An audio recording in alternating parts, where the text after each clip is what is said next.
It being 4 p.m., pursuant to order made on Tuesday, April 21st, 2026, I now invite the Honourable Minister for Finance and National Revenue to make a statement. The Honourable Minister of Finance and National Revenue.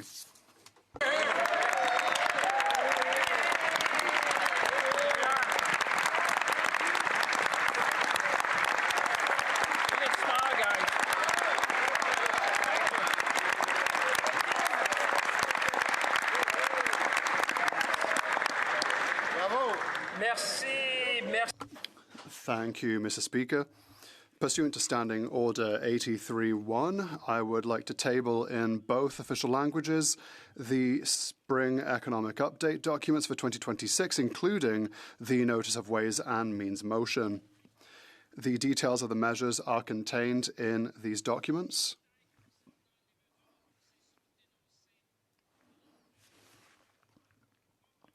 Pursuant to Standing Order 83.2, I'm requesting that an order of the day be designated for consideration of these motions, Mr. Speaker.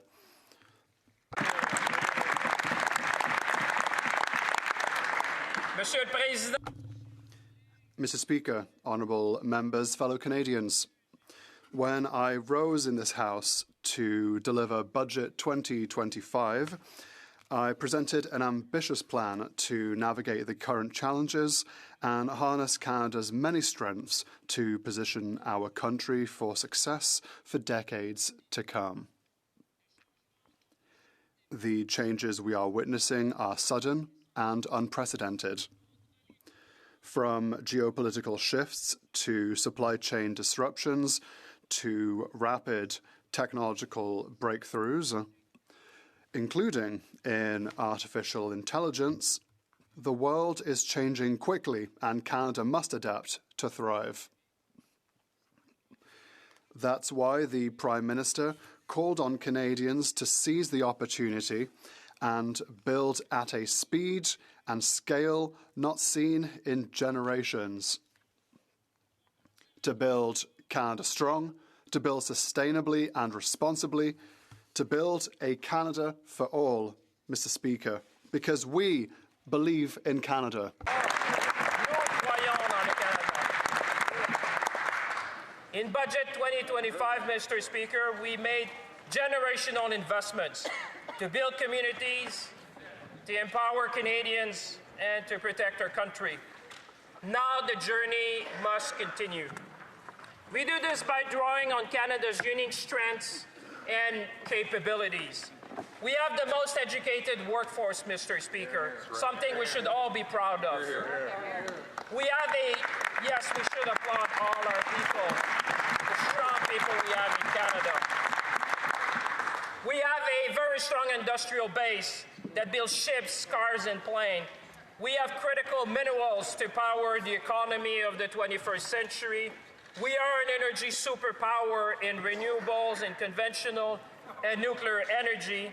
We are the only G7 country with a free trade agreement with all other G7 nations, giving us preferential market access to 1.5 billion people around the world. This is Canada, Mr. Speaker. This is the Canada we can be proud of, a country that is strong, a country that is ambitious, a country that is confident. Above all, as the Prime Minister said, let's lead with the strengths of our values and the value of our strengths. Canada is resilient. Canada is resourceful. Canadians are resourceful people. So together, we can chart a path forward to the fog of uncertainty, because Canada has what the world wants and increasingly needs. We have the right plan. We're building big. We're moving fast. And the good news, Mr. Speaker, we're just getting started.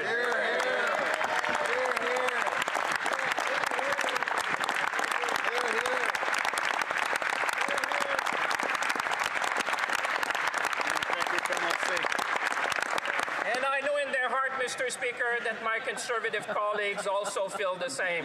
I can see that across the aisle. Mr. Speaker, those are serious times, and Canadians expect us to be good stewards of our economy and manage our public finances with thoughtful fiscal discipline. Over the past 6 months, we have supported Canadians with concrete measures to make everyday life more affordable whilst strengthening our economy.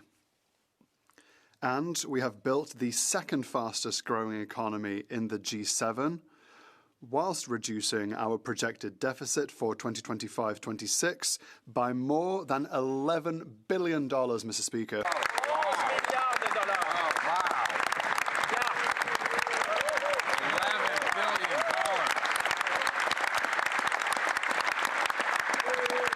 Mr. Speaker, this is the essence of being strong fiscal manager, to make sure that we made the right decision, Mr. Speaker, to ensure not only benefits today but for future generations.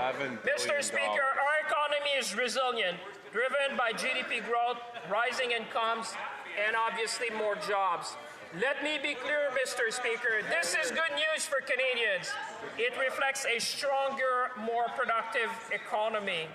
And we have made this happen through pragmatic and targeted investments, to making Canada the most competitive jurisdiction in the G7 for investment, including to the productivity superdeduction, and through our trade diversification strategy, Mr. Speaker.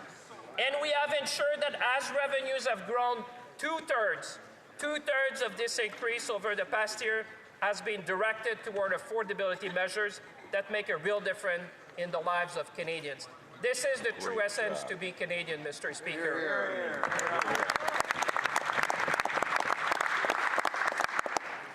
Guided by our commitment to spend less so we can invest more, and building on the comprehensive expenditure review, our government continued to reduce spendings, improve efficiency, and deliver better value for Canadians. As a result, Mr. Speaker, projected deficits are lower over the fiscal horizon. Great job. Deficits are lower over the fiscal horizon.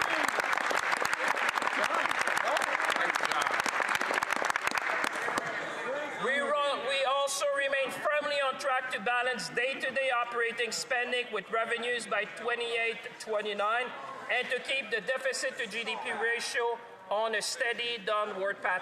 Mr. Speaker, this country is going at unprecedented speed. Just to put that in perspective, Canada is the second fastest growing economy in the G7. We're growing almost twice as much as Germany, almost twice as much as Japan, and almost 3 times more than Italy, Mr. Speaker. This is because Canadians are resourceful. This is because we have the right plan. This is because, as Canadians, there's nothing which is beyond the limit for us, Mr. Speaker.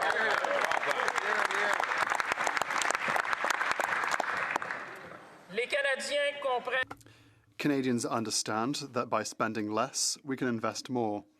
Our fiscal position is strong and allows us to build a Canada that is strong and fair.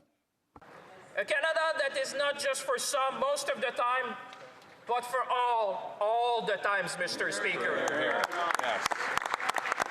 That's how we build. Our ambitious plan to build the strongest economy in the G7 is on track, Mr. Speaker. We are delivering on our plan to the work led by the Major Project Office to supercharge 15 projects that are projected to create over 60,000 jobs and drive $126 billion in new investment. Wow. We are delivering on our plan to a defense industrial strategy that will increase our defense export by 50% and support 125,000 high-paying careers with an anticipated $125 billion downstream economic benefit by 2035. And we are delivering on our plan to an automotive strategy that will protect a cornerstone of our economy while growing an industry that supports 500,000 jobs. We are delivering on our plan, Mr. Speaker, because we believe in Canada.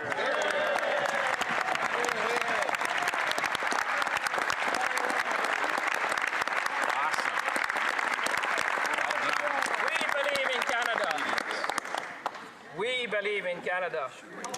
Mr. Speaker, this is a moment for Canadians to lead, for our nation to be ambitious. We are building fast we are building Canadian, we are building sustainably.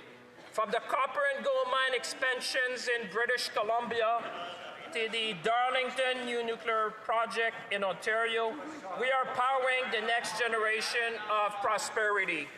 In the north, we are proud to support an Inuit-owned renewable energy project in Iqaluit, breaking the Arctic's reliance on diesel and returning energy sovereignty to our people.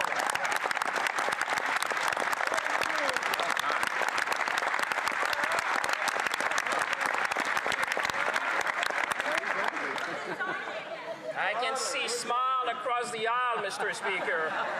We are also expanding this model. There's more good news. We're also expanding this model of economic reconciliation to the Indigenous Loan Guarantee Program, supporting First Nation equity in major projects like the Chatham to Lakeshore Transmission Line. And in Newfoundland and Labrador, the Béjunor project advanced significantly under our new government and positions Canada to be a supplier of choice at a time where energy security is top of mind. Ces projets, Monsieur le Président. These projects and others like them across the country are creating thousands of high-paying careers for Canadians and strengthening communities from coast to coast to coast. My friends, advancing economic prosperity also means building a more sustainable future. That includes concrete climate policies that support growth, lower costs, and strengthen Canada's competitiveness. Et nous sommes sur la bonne voie. And we are on the right path to conserve 30% of Canada's lands and waters by 2030, Mr. Speaker. A great achievement.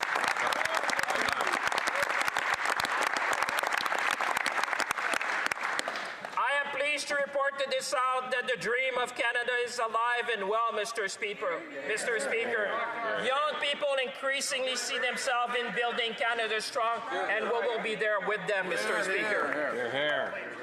Monsieur le Président, notre... Mr. Speaker, our vision is clear. A Canada strong at home and a Canada strategic abroad. Canada is seen on the global stage as moving with pragmatism and purpose. Over the past year, we have shown that Canada is a top destination for foreign direct investment.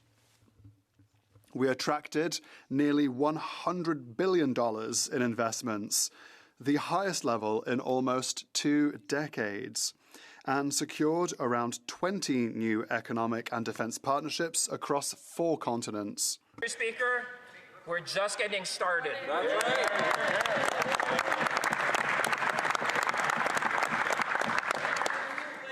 Everyone in this house will be happy to learn that in September, we will host the first ever Canada Investment Summit in Toronto to unlock even more opportunities, building on our trade diversification strategy that we outlined in 2025. Mr. Speaker, Canada is seen as a trusted partner to deliver the energy and the food security the world needs, both now and for decades to come.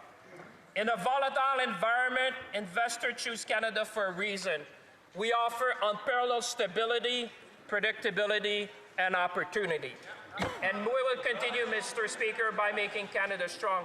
People want to invest in this country, and we will be there with them. That said, Mr. Speaker, we know that affordability is the single most pressing issue for many, many Canadians.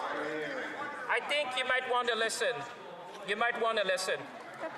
So we are relentlessly focused on what we can control, Mr. Speaker, delivering targeted support where it matters most while our economic plan takes hold.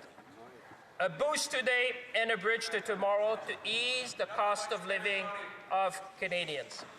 Le 5 juin. On the 5th of June, more than 12 million Canadians will receive additional support through the new Canada Groceries and Essentials benefit. Millions more are already benefiting from our middle-class tax cut and automatic federal benefits, ensuring they receive the support they need. The suspended federal fuel excise tax on gas and diesel across Canada aims to reduce Canadians' bills by up to 10 cents per litre on regular gasoline and 4 cents per litre on diesel. Mr. Speaker, that relief is already being felt by consumers throughout the country. With the Prime Minister, we have made the National School Food Programme permanent, and 400,000 children have access to healthy meals from coast to coast to coast, whilst their parents are saving $800 a year on groceries. First-time home buyers are saving up to $50,000 since we eliminated the goods and services tax on homes priced at $1 million or under. And thanks to the Canadian Dental Care Plan, close to 9 million Canadians can now access affordable dental care. Mr. Speaker, from the beginning, we have placed people and affordability at the center of our economic plan because we know that these pressures are real and demand immediate action because we believe in a Canada for all, Mr. Speaker.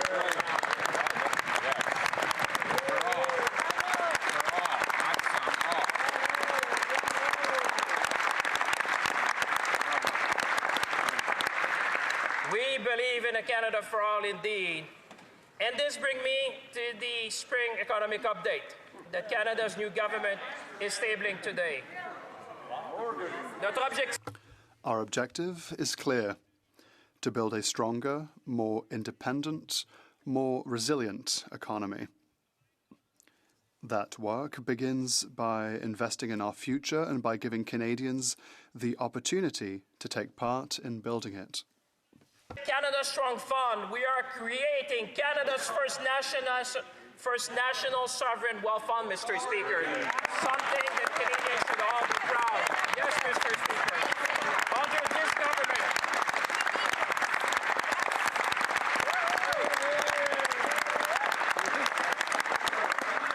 this is an historic moment, Mr. Speaker. Generations will look back at this Prime Minister, this government, this Parliament to say that we have been there for them, Mr. Speaker. We're building long-term wealth, Mr. Speaker, and growth. And I know my colleagues across the aisle are excited because I can hear them shouting, Mr. Speaker. A sovereign fund, to make it real for people watching at home, Mr. Speaker, is essentially a national savings and investment account designed to grow wealth for future generations. It's about taking action today for future generations. The fund will invest in key strategic Canadian projects and companies. It's going to be creating jobs. It's going to support innovation. It's going to make Canada more competitive, Mr. Speaker. Canadians themselves will be able to take part directly by investing in the fund, sharing in our growth, and contributing to the country we are building together, because we are all in for Canada, Mr. Speaker.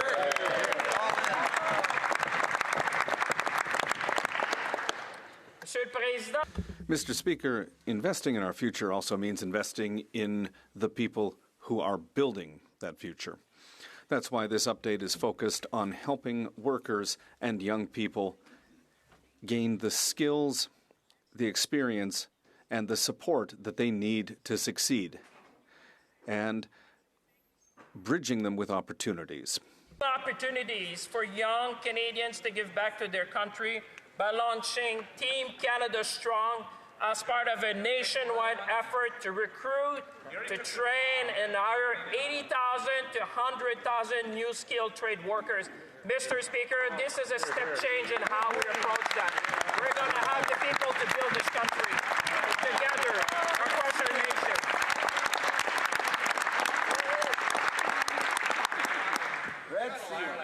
This means real pathways into skilled trades with paid training and on experience. It means more opportunities for employers to hire and train young workers. It means a $5,000 bonus when you complete your Red Seal certification. And most importantly, it means being part of building a stronger Canada. Mr. Speaker, it's going to inspire a new generation of young people in our country. And at the same time, we are making education more affordable by extending the increase to Canada student grants and the interest-free Canada student loans, which will benefit thousands of students across our nation.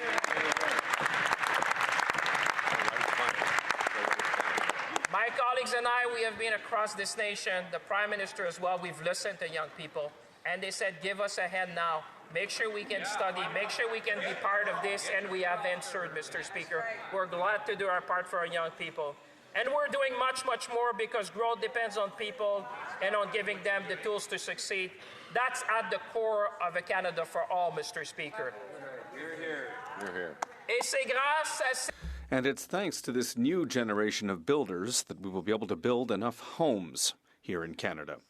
Mr. Speaker, this brings me to one of the most pressing challenges that Canadians are facing today, and that is, obviously, housing.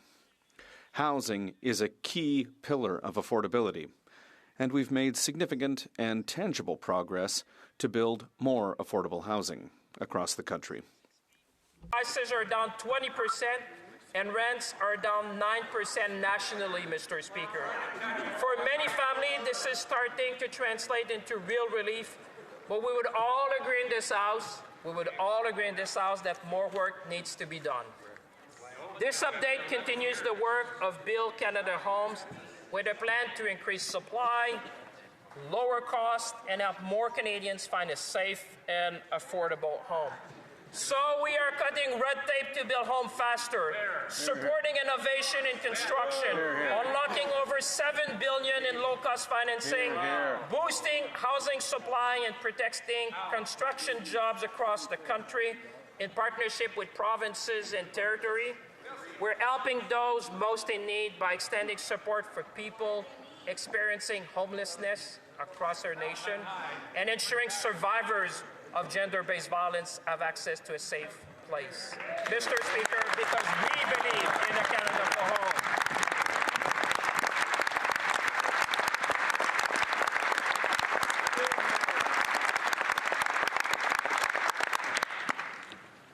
Let me speak about defense, Mr. Speaker.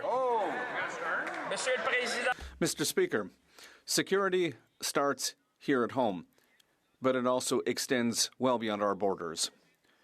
We have undertaken a major mission to rebuild, to rearm, and reinvest in the Canadian Armed Forces.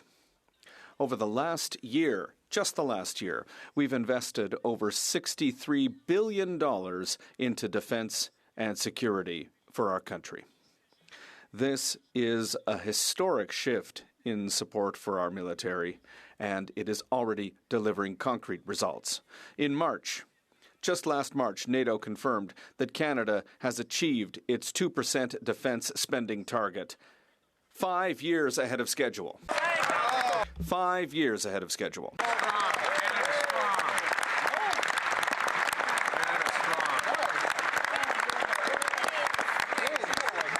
There was a part that I thought the opposition would applaud would be this one, Mr. Speaker. I think you defend our country. There's so much you can ask. Monsieur le Président, nous continuons. Mr. Speaker, we will continue to strengthen our defense capabilities. We will equip our forces with modern Canadian-made equipment and will invest in our workers and our defense industry. And because national security begins with those who serve our country, we announced the largest pay increase for the Canadian Armed Forces in a generation, and recruitment is now at its highest rate in 30 years. For Canada.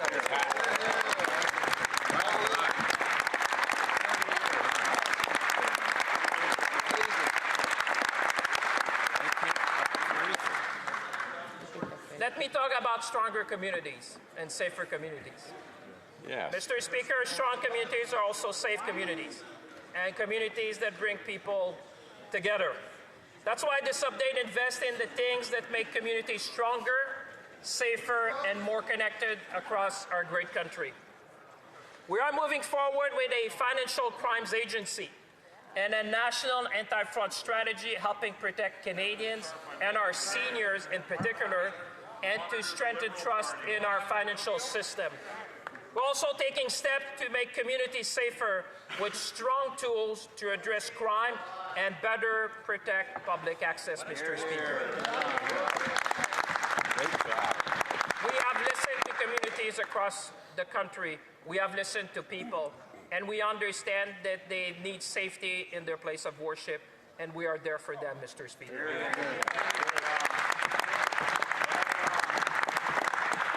Monsieur le Président, nous invitons. Mr. Speaker, we're investing in the vitality of our communities and in the programs and the people who support those communities.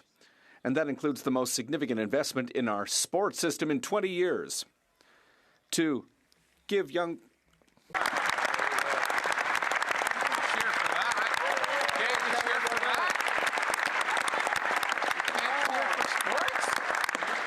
I would have thought that clapping for sport was Canadian in a way. Monsieur le Président. Mr. Speaker, I'm going to say this again. I was getting excited there, but I think it's important to say it again. It's the most significant investment in sports in 20 years.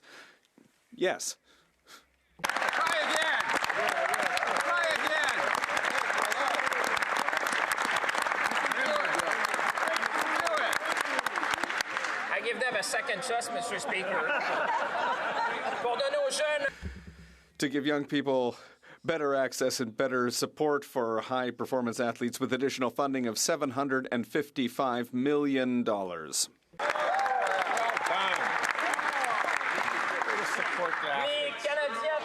Canadians across the country understand the power of sport.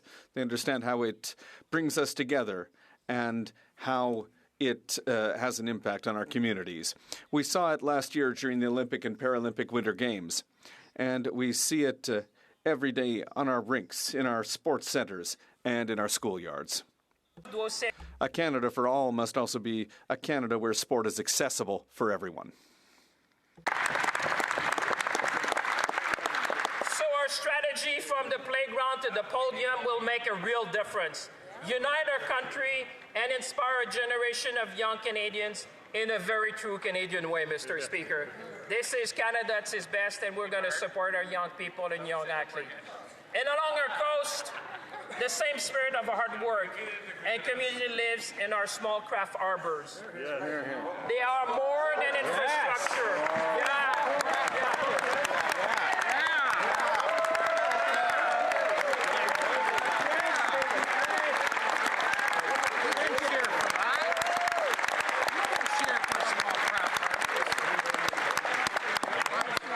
Maybe a smile for small craft harbors. I'm looking for. Mr. Speaker, let me restart again. They are more than infrastructure. They are a foundation for coastal communities, supporting over 5 million Canadians, sustaining Indigenous traditions, empowering thousands of jobs in the fish and seafood industry.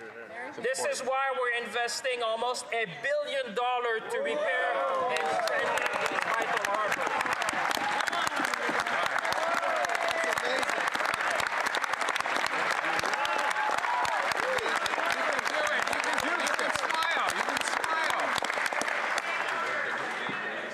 Regardless of which side of the aisle you sit in, Mr. Speaker, you know that when we invest in this place, we invest in the people who depend on them. And these are not isolated measures. We made these investments with a purpose. And let me make it real for you, Mr. Speaker, and colleagues in this House. In Budget 2025, we made generational investments in infrastructure to build stronger communities, delivering tangible benefits across the country.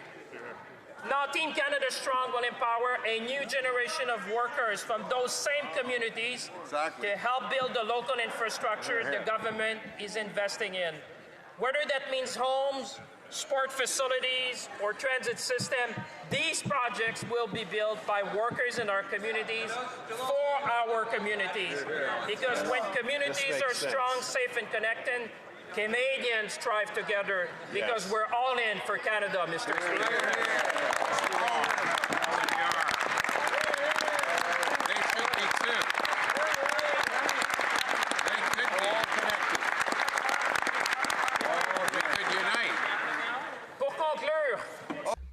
To conclude, Mr. Speaker, I know. Keep going. Keep going. More. There's so much more to talk about, Mr. Speaker, but I know that Canadians understand that we're building Canada strong. And that's why, Mr. Speaker, in conclusion, la mise à jour économique. This spring economic update reflects the progress that we've made and the important work that remains to be done.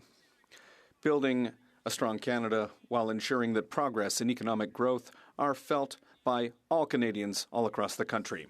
Mr. Speaker, for businesses, for farmers, and our entrepreneurs and workers, our fishers and Canadians from all walks of life, making sure the projects that build our nation move forward and that people have the support they need to get ahead, especially those affected by unjust tariffs, Mr. Speaker. We're all thinking about them, and we can tell them we have your back. Every single member here, we have your back, and we're thinking about you. Il s'agit de bâtir un Canada. It's about building Canada strong for all, Mr. Speaker. When we build a Canada strong together, there is no limit to what we can achieve. As Canadian astronaut Jeremy Hansen showed us on his recent journey to the moon, the sky is no longer the limit for us. So let's seize the moment, let's be ambitious, and let's build Canada strong together.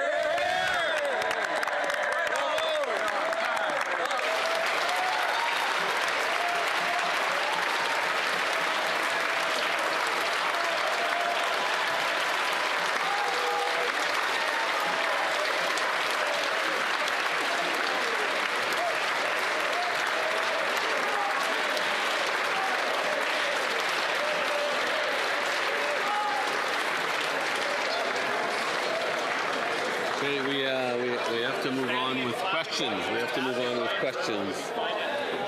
move on to questions. The Honourable Member for Calgary East. This Prime Minister is just another Liberal. He said he would spend less, and then he doubled Justin Trudeau's deficit.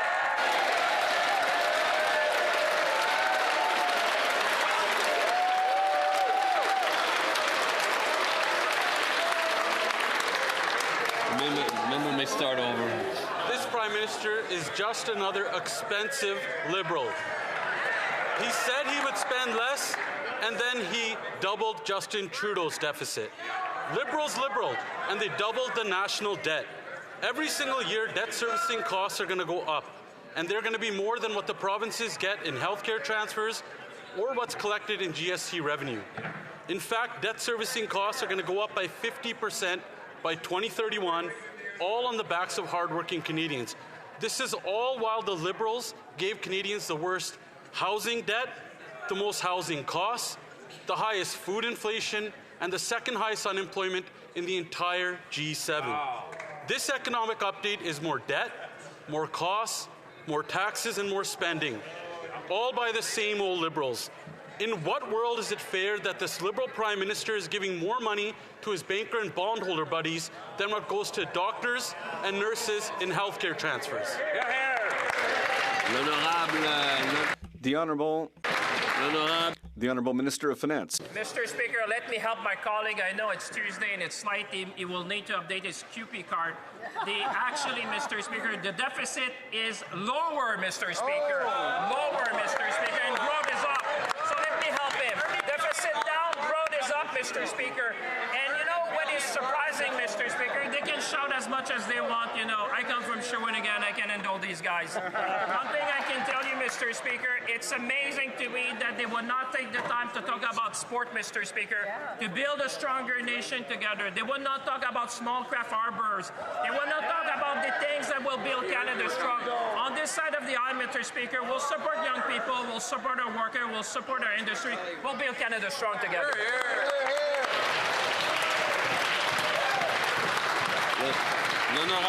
The Honourable Member for Joliette-Manawan. Thank you, Mr. Speaker. The economic update does not take into account what the American president said and did on April 2nd. With that degree, a majority of products that are exported to the United States that come from Quebec or Ontario are hit with a 25% tariff. What's the point of an update that's not up to date. When we asked the Prime Minister about this issue, he said that the information would be in the update. What's the point of having an update that's not up to date? The Honourable Minister of Finance. I'd like to thank my colleague for an important question, and I mentioned it in my speech.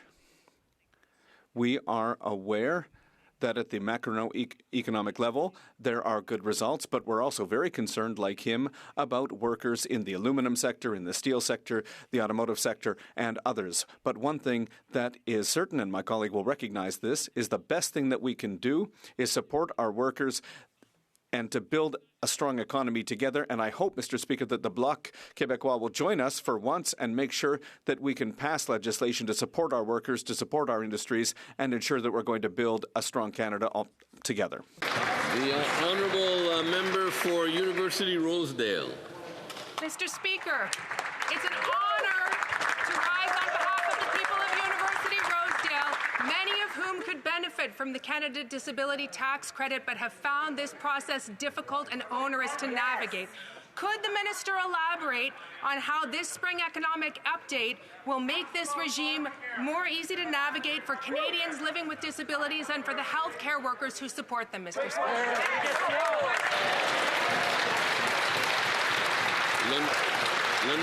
The Honourable Minister of Finance. Speaker, I'm sure everyone in University Rosedale watching are proud of their new member of Parliament.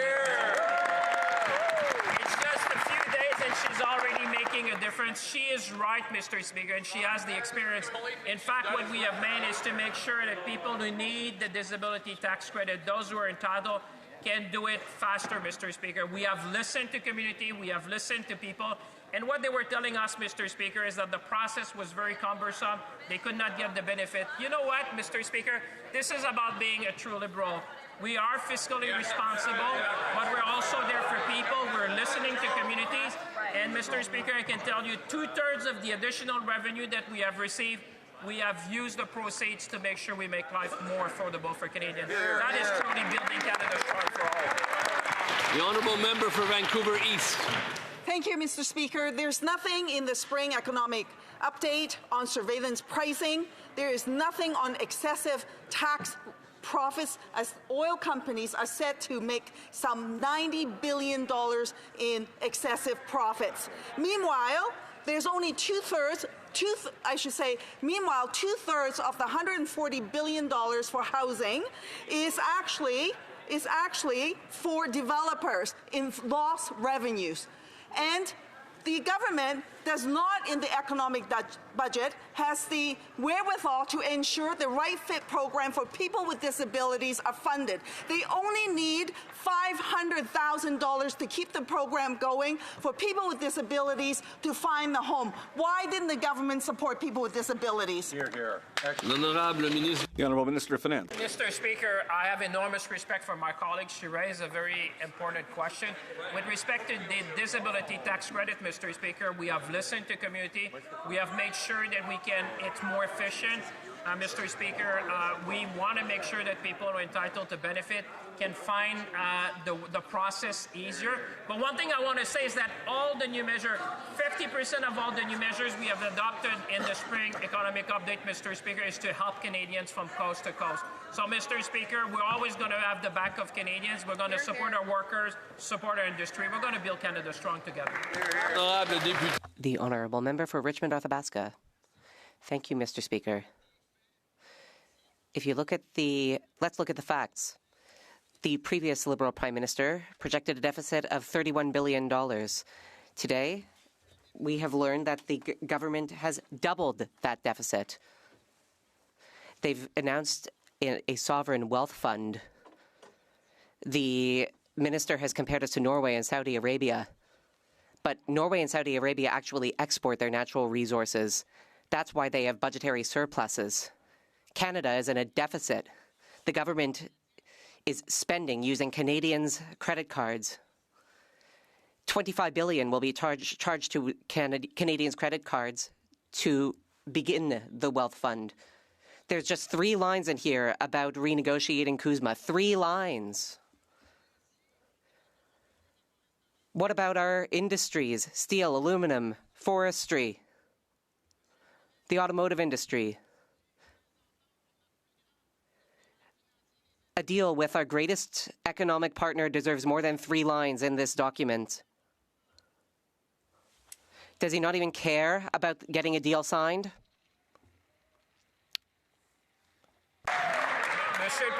Mr. Speaker, I understand that this is an important document. My colleague may not have had the time to go through all of it. I look forward to talking about how the deficit has gone down by $11 billion in question period. This will be useful for him if he's writing his QP questions. And I would now like to talk about the Canada Wealth Fund, the Canada Strong Fund. It will help us build our country. Instead of criticizing us and heckling us, Conservatives should join us to build a strong Canada, a Canada that works for us all. We are proud of what we've done, Mr. Speaker. The Honourable Member for Repentigny. Once again, we see nothing to develop renewable energy or clean energy or public transit. Yet we do see new subsidies for oil and gas. The government has even dared to invest more in carbon capture so that oil companies can take more oil out of the tar sands. They're setting aside $14.5 billion for oil and gas in this document.